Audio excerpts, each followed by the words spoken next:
पहले तो आप सबको आभार व्यक्त करना चाहता हूँ जो मेरे एक बिल्कुल संक्षिप्त निवेदन पर और इतनी भीषण गर्मी में जब 3 बजे 4 बजे निकलना ही घर से कठिन था, लेकिन जो आप आए ये कि और आपका जो हमारे प्रति स्नेह है, आपकी जो उदारता है, इसके लिए मैं बहुत अभिभूत हूँ और आप सबको नमन करता हूँ और चाहता हूँ कि ऐसे ही जो जब कभी हम गोष्ठियों पे आप सबको आमंत्रित करते हैं तो आपका ये स्नेह, ये कृपा, ये उदारता बनी रहे सदैव।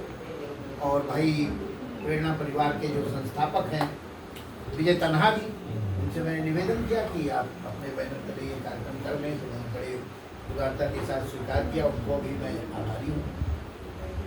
विष्णुकांत जी तो हमें हमेशा साहस ढाढ़स देते रहते हैं और लगभग हर सप्ताह या 15 दिन में एक बार आके और हमारी कविताएं रिकॉर्ड करके ले जाते हैं, अपने चैनल पर देते हैं इंटरव्यू। तो ये छाया जी आई और अपनी माया को भी साथ लाएंगी, बहुत बढ़िया बात हो रही। तो आप और थोड़ा दिन में बुलाइए तो हमारे जैसे जो दिवाकर हैं उन लोगों को बड़ी सुविधा है। दिन का मौसम अभी सही नहीं था, इस कारण थोड़ा सा दिक्कत चली। तो न दिन में बुलाया न रात में बुलाया, हमने ऐसे समय में बुलाया जिस समय हिरणा कश्यप का बंद हुआ। तो आइए कुछ पंक्तियां जी निवेदन करता हूँ। पहले तो 2 पंक्तियों में पूरे परिवेश को नमन करता हूँ कि विष्णुकांत मुख्य अतिथि हैं, विष्णुकांत जी छाया जी अध्यक्ष। मुख्य अतिथि हैं विष्णुकांत जी छाया जी अध्यक्ष। आप सभी को नमन हमारा जो बैठे हुए समक्ष। और अभी जब पंखा वहाँ चला गया था तो झंझटी जी की कैसी हालत हो रही थी। क्या बात है कि जून का तपता महीना आ गया, जून का तपता महीना आ गया, लखनऊ में जो मदीना आ गया। हालांकि वो लोग तो कहते हैं मदीने ठंडी हवा रही, लेकिन वहाँ जाके देखो यहाँ से भी हालत खराब हो जाएगी।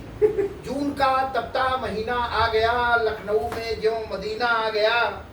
और ग्रीष्म ने कविता लिखी जब धूप से, सुनने वालों को पसीना आ गया, सुनने वालों को पसीना आ गया, सुनने वालों को पसीना आ गया। और एक मुक्तक, ये बादल आए और किधर से कहाँ निकल गए कुछ पता ही नहीं चला। ये बड़ा कष्ट होता है। या तो अब जैसे आप सामने हम लाके बाल्टी रख दें और पानी न दे तो और ज्यादा कष्ट और बढ़ जाता है। तब 4 पंक्तियां अवधि की पढ़ता हूँ कि आवती हैं कबहू दल के दल, आशा की ज्योति जगावती बादल। आवती हैं कबहू दल के दल, आशा की ज्योति जगावती बादल। और सूखती ताल तलैया कछारन का मनोधीर बंधावती बादल। और मानो चुनावी आश्वासन की तरह झूठाई मुठू बकावती बादल।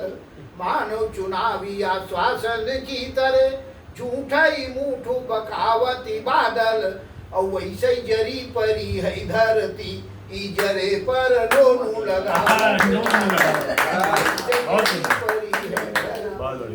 और ये जो जब दुर्घटना हुई, श्रीमती जी नहीं रही। श्रृंगार के 2 पक्ष होते हैं, संयोग और वियोग। तो वो जब थी तो भी कुछ कठिनाइयां थी, अब नहीं है तो दूसरी समस्याएं। 4 पंक्तियां पढ़ता हूँ, झंझटी जी को समर्पित है। क्योंकि उन्हीं के खानदान की है उन्हीं के संप्रदाय की है कि वो थी कि उनके डर से उसके घर थे मिलने जा नहीं सकते। कि उनके डर से उसके घर थे मिलने जा नहीं सकते। वो घर आ जाए तो एकांत में बतिया नहीं सकते। वो घर आ जाए तो एकांत में बतिया नहीं सकते। न अब वो है न अब डर है, न अब वो है न अब डर है, समस्या किंतु ऐसी है। न अब वो है न अब डर है, विवशता किंतु ऐसी है। डायबिटिक हूँ रखी बर्फी है लेकिन खा नहीं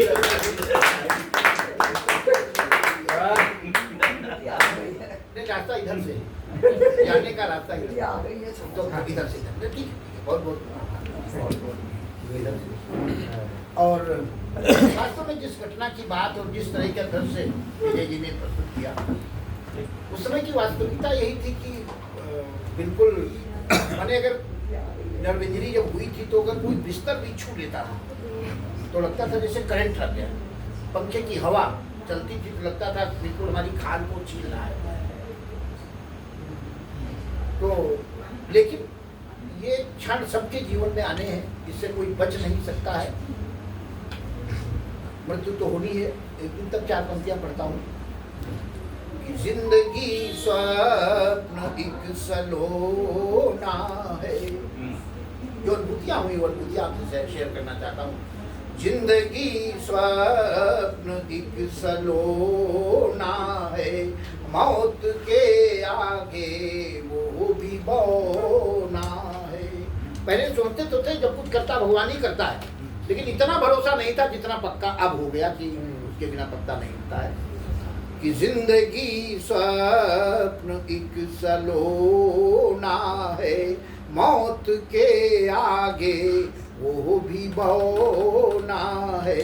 कोई कुछ भी कहे यही सच है, हर कोई वक्त का खिलौना है, हर कोई वक्त का खिलौना। और देखिए कष्ट, सुख और दुख इससे मिली हुई ये जिंदगी है।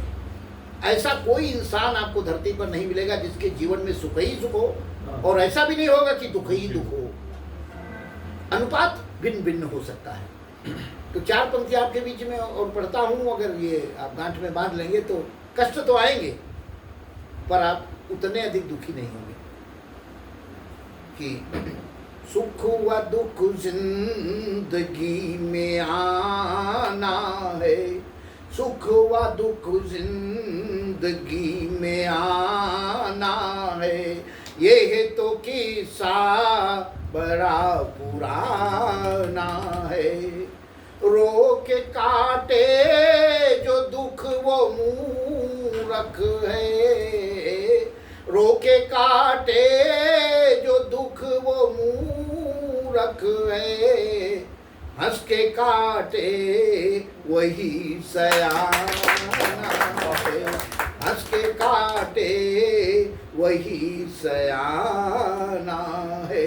अभी विजय जी बता रहे थे आपातकाल की यादों को उन्होंने ताज़ा कर दिया कि जब हम लोगों को पोस्टर दिए गए थे और जो गांव-गांव में जाके जब आपातकाल का वो एक वर्ष पूरा हुआ था तो चिपकाने थे, तो उस समय मैं पोस्टर लेकर गया, विजय जी के बगल में फोड़ा निकल हुआ। बगल का फोड़ा कितना कष्टप्रद होता है कि आप सोचिए, और बुखार। लेकिन जब इन्होंने मुझे देखा कि धूप में लेकर और मैं 2 बजे इनके यहाँ वो पोस्टर पहुँचाऊँ, तो इन्होंने कहा ठीक है मैं जैसी भी हालत में हूँ लेकिन मैं गाँव-गाँव में पोस्टर भिजवाऊँगा और लगवाऊँगा। इतनी हिम्मत जो इन्होंने दी, तो धन्यवाद देता हूँ। और आगे 4 पंक्तियाँ और पढ़ता हूँ। एक भी दिन में लगाते पकड़ लिया जाए तो खाल खींच दी जाए, रात्रि में लग सकते थे। रात को 2:30 बजे पूरा साइकिल से पेपर लगाते थे, वो रात के 2:30 बजे तक बहुत बड़ा भय का माहौल उधर था झांक रहे, उधर पुलिस आज झांक रही, कल्पना इधर ही भाग रही नहीं है। थी। पुलिस आसपास घूमा करती थी इधर उधर। तो उस समय जब मैं ऐसी स्थिति में था तो ऐसे तमाम वो लोग, हमारे विष्णुकांत जी हों, चाहे विजय जी हों, चाहे हमारे यहाँ के कवि हैं जो उस समय के परिचित, तो तमाम हमारे साहित्यकार और हमारे क्षेत्र के साथियों के मिलने जुलना आता था। वो हमें साहस देते थे, या नहीं जो पहुँच पाता था उसका फ़ोन आता था, कमलेश जी आप चिंता मत कीजिए, तो भगवान सब ठीक करेगा। और उसी ने ठीक किया। तब 4 पंक्तियाँ उस हौसले की पढ़ता हूँ। लोग कैसे ढाढ़स देते थे कि पंख कटने का गम नहीं करना। ये हमारे झंझटी जी का फोन आया, उन्होंने कहा घबराइए नहीं, पंख कटने का गम नहीं करना। वो चली गई, मैं रह गया कि पंख कटने का गम नहीं करना, अपनी आँखों को नम नहीं करना, अपनी आँखों को नम नहीं करना। एक दिन मंच पर मिलेंगे फिर, एक दिन व्योम में उड़ेंगे फिर हौसला अपना कम नहीं करना, हौसला अपना कम नहीं करना। और इसी हौसले का परिणाम है कि मैं आज आपके बीच में हूँ। इसके बावजूद भी हार्ट अटैक हुआ, तो उस समय भी मैं बच गया, पुनर्जन्म हो गया। तो हाँ पुनर्जन्म हो गया। अभी काम पूरे नहीं हुए ना। नहीं, पूरी हो नहीं, जाएगी। उसका कारण है, उसका कारण है। कारण क्या है कि मैंने बहुत पहले एक एप्लीकेशन लगाई थी भगवान के यहाँ, और ईश्वर जो है वो अच्छे लोगों की बात सुनता है। तो और चूंकि ये जानते हैं कि हम लोग जिस काम से जुड़े उसको ईश्वरीय कार्य कहते हैं, तो जब हम ईश्वरीय काम कर रहे हैं मालिक तो निश्चित रूप से हमारी बात है ना, सुनी वो जब तक जाएगी। काम पूरा नहीं करा लेगा छोड़ेगा। तो हाँ, ये हरिप्रकाश जी भी इसके गवाह हैं। हम लोग सब ईश्वरीय कार्य से जुड़े हैं। तुदी आय कार्य आय बद्धा कटियम, ये ईश्वर से रोज प्रार्थना करते हैं हम। ये संजय चावड़ा तो हमारे संपन्न प्रमुख हैं, संचालक थे अभी तक। तो उस कार्य से जुड़ा हूँ, तो ईश्वर ने वो एप्लीकेशन स्वीकार कर ली थी। मुझे ये पता नहीं था, सूचना नहीं दी थी, लेकिन इससे पता लगा कि वो मेरी एप्लीकेशन स्वीकार हो गई। 4 पंक्तियाँ और पढ़ता हूँ कि मैंने एक वरदान मांगा था, 4 पंक्तियाँ और पढ़ के रखता, सुन के केवल 4, अंतिम पढ़ रहा हूँ कि ईश्वर से क्या निवेदन किया था मैंने कि ब्रेकफास्ट डिनर और न कहीं लंच पे निकले। ये घटना भी हुई तो सवेरे 7:30 बजे, और हार्ट अटैक भी हुआ तो सवेरे 7:30 बजे। ये तो कहीं शाम को ही होती घटना, तो चला जाता, निपट जाता कि ब्रेकफास्ट डिनर और न कहीं लंच पे निकले, और फूलों पे नहीं कांटों के मृदु पंच पे निकले, फूलों पे नहीं कांटों के मृदु पंच पे निकले। माइक हो माइक में मैं कविता पढ़ूं, माइक हो मैं कविता पढ़ूं, श्रोता हो सामने भगवान मेरे प्राण किसी मंच पे निकले, भगवान मेरे प्राण किसी मंच पे निकले। इन्हीं पंक्तियों के साथ में अपनी वाणी को